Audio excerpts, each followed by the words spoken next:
क्या आपको लगता है कि आपने सिर्फ 299 का रिचार्ज करवाया या फिर आपको बिना बताए 1000 ज़्यादा खर्च करवा दिया गया?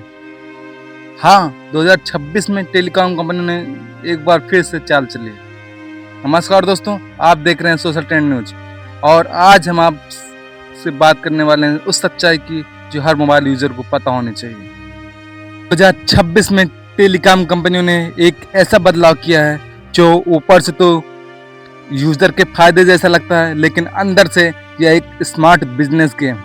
अब कई प्लान एक मंथ यानी 30 दिन के नाम पर आ रहे हैं, लेकिन उनकी कीमत पहले से ज्यादा कर दी गई। भारत की बड़ी कंपनियां जैसे रिलायंस जियो, भारती एयरटेल और वोडाफोन आइडिया इस नए मॉडल को लागू कर रही हैं। सवाल यही है, क्या ये सच में यूजर के लिए अच्छा है या फिर एक नई चाल है? आइए इस पूरे खेल को समझते हैं गहराई से।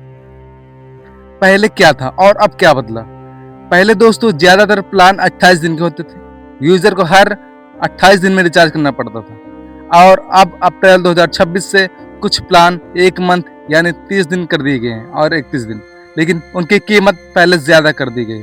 यानी बदलाव दिख रहा है सुविधा का, लेकिन असर है खर्च का। खर्च बढ़ा दिया गया है। 1 मंथ प्लान क्या सच में फायदा है? पहली नजर में लगता है कि अब 28 दिन की जगह 30 दिन मिल रहे हैं, मतलब बेहतर डील है, लेकिन असली सच्चाई यह है, क्या 2 दिन एक्स्ट्रा के लिए जो प्राइस बढ़ाया गया है वह सही है? पहले 239 का रिचार्ज 28 दिन का होता था, अब वही 239 वाला रिचार्ज 299 मतलब 300 कर दिया गया है और 2 दिन बढ़ा दिया गया है। आपको सिर्फ 2 दिन एक्स्ट्रा मिले, लेकिन कीमत 60 रुपए ज्यादा देने पड़ रहे हैं, यानी पर डे कॉस्ट एक्चुअली बढ़ गई है। और जो रिचार्ज पहले 350 का होता था 5G प्लान, अब उसे 400 कर दिया गया है। 499 399 मतलब 400 रुपए, ठीक है ना दोस्तों? और 5G अब 400 रुपए में दिया जा रहा है। क्या आपको ये सही लगता है? ठीक है ना दोस्तों, कंपनी की असली सच्चाई क्या है? अब आते हैं सबसे अहम सवाल पर, चाल क्या है इन लोगों की? कंपनी जानती है कि यूजर 1 मंथ सबसे अट्रैक्ट होता है, उसे लगता है कि यह ज्यादा फेयर और सिंपल है, इसलिए 28 दिन हटाकर 30 दिन दिखाया गया, लेकिन क्विकली प्राइस बढ़ा दिया गया, यानी परसेप्शन चेंज कर दिया गया, रियलिटी नहीं। सीधे 50 से 100 रुपए बढ़ाने से लोग नाराज होते हैं, लेकिन अगर आप बोले हमने तो 30 दिन दे दिया तो यूजर कंफ्यूज हो जाता है। या इनडायरेक्ट प्राइस हाइक है, आपको बढ़ाने का गेम। ARPU क्या है दोस्तों? टेलीकॉम कंपनी एक चीज पे बहुत ध्यान देती है, ARPU एवरेज रेवेन्यू पर यूजर, मतलब हर यूजर से कितना पैसा आ रहा है। 1 मंथ प्लान के नाम पर प्राइस बढ़ाकर कंपनियां अपना ARPU बढ़ा रही हैं, निवेशकों को दिखा रहे हैं कि रेवेन्यू बढ़ रहा है। आज भारत में सिर्फ 3 बड़े खिलाड़ी हैं। रिलायंस जियो नंबर 1 पे चल रही, दूसरा भारती एयरटेल, तीसरा वोडाफोन आइडिया। जब कंपटीशन कम होता है तो कंपनी आसानी से प्राइस कंट्रोल कर सकती है। क्या सरकार कुछ कर रही है इन मुद्दों पे? भारत में टेलीकॉम सेक्टर को रेगुलेट करता है telecom regulatory authority of India, मतलब ट्राई के कुछ निर्देश दिए हैं। कंपनियां कम से कम एक 30 दिन का प्लान जरूर दें, ट्रांसपेरेंसी बनाए रखें, लेकिन ग्राउंड रियलिटी क्या? 30 दिन वाले प्लान महंगे हैं, 28 दिन वाले प्लान अभी भी ज्यादा पॉपुलर है। यानी नियम वही है, लेकिन फायदा यूजर तक पूरी तरह नहीं पहुंच रहा। यूजर को क्यों लग रहा है कि मूर्ख बनाया जा रहा है? आज के समय यूजर की नाराजगी के पीछे कई कारण। कंफ्यूजिंग प्लान, 28 दिन, 30 दिन, 84 दिन, सब कुछ मिक्स है। प्राइस क्लैरिटी नहीं है, असली कॉस्ट धीरे धीरे बढ़ा रही है, ठीक है ना दोस्तों? हिडन स्ट्रेटजी रखी गई है, सीधे प्राइस नहीं बढ़ाते, स्ट्रक्चर बदल देते हैं, इसलिए यूजर को लगता है कि उसके साथ खेल हो रहा है। साल भर में कितना नुकसान हो रहा है दोस्तों, आपको एक क्रेडिट बताते हैं। चलो एक सिंपल कैलकुलेशन करते हैं।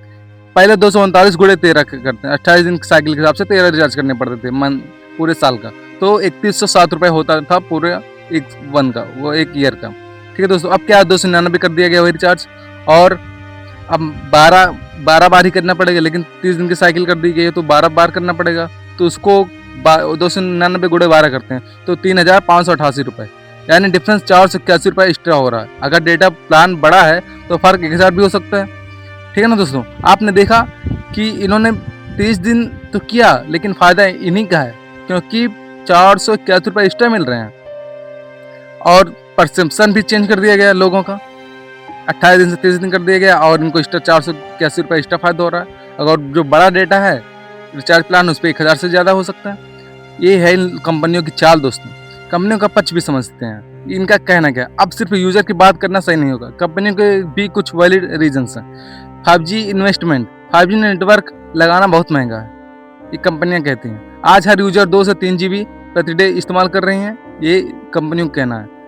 और टावर मेंटेनेंस, स्पेक्ट्रम कॉस्ट, इसलिए कंपनियां कहती हैं प्राइस बढ़ाना जरूरी है।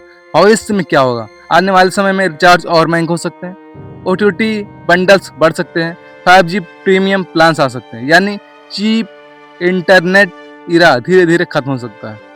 यूजर क्या करें, यूजर को क्या सलाह करनी चाहिए, क्या करना चाहिए, एडवाइस क्या उनके लिए। अगर आप इस गेम से बचना चाहते हैं तो एनुअल प्लान लें जो सस्ता पड़ेगा। कंपेयर करें, ब्लाइंडली रिचार्ज ना करें, मतलब आंख मूंद के ही रिचार्ज ना कर दें। उसको समझें पहले पूरे रिचार्ज का, कि हम 1 मंथ का करें कि 3 महीने करें कि 1 साल का लें।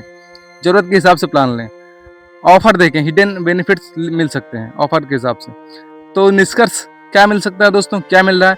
अप्रैल 2026 में 1 मंथ रिचार्ज प्लान का बदलाव सिर्फ एक छोटा अपडेट नहीं है, बल्कि एक स्मार्ट बिजनेस स्ट्रेटजी है। ऊपर से लगता है कि यूजर को फायदा हुआ, लेकिन अंदर से कॉस्ट बढ़ गई। कंपनियां परसेप्शन बदल रही हैं, धीरे धीरे प्राइस बढ़ा रही हैं और प्रॉफिट मैक्सिमाइज कर रही हैं। और अंतिम सच्चाई ये है दोस्तों, लास्ट रिचार्ज अब सिर्फ रिचार्ज नहीं रहा, यह पूरा गेम बन चुका है। अगर आप समझदारी से नहीं चुनेंगे तो हर साल थोड़ा थोड़ा ज़्यादा पैसा देते रहेंगे और आपको पता भी नहीं चलेगा। ठीक है ना दोस्तों। और ऐसे ही हिडन सच्चाई जानने के लिए हमारे चैनल को सब्सक्राइब कीजिए, और दोस्तों वीडियो पसंद आए तो लाइक कीजिए और दोस्तों के पास साथ शेयर कीजिए।